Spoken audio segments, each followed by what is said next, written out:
Essa aqui é para todos os apaixonados. Vai pra todas as Luanetes. Quem gosta do Luan Santana, curte que vai ter mais, hein? Isso aí. Solta aí, então, ué.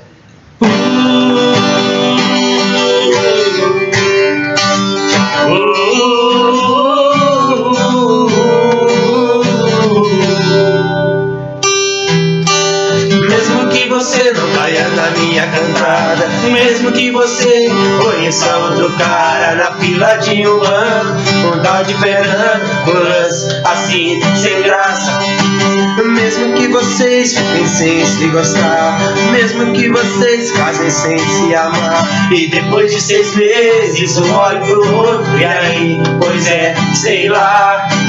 Mesmo que você suporte esse casamento por causa dos filhos, por muito tempo, 10, 20, 30 anos, até se assustar com os seus cabelos brancos. Um dia vai sentar numa cadeira de balanço, vai lembrar do tempo que tinha 20 anos, e vai lembrar de mim e se perguntar por onde esse cara deve estar. Eu vou estar te esperando, nem que já esteja velhinha gaga.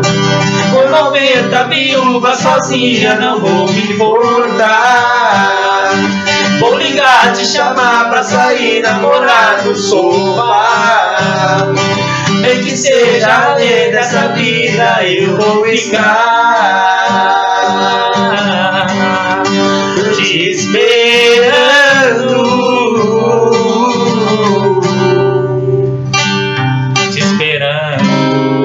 Nós vamos estar esperando todos vocês. É só curtir. O Everton e Alex. Obrigadão, um abraço. E mais um beijo. Obrigado.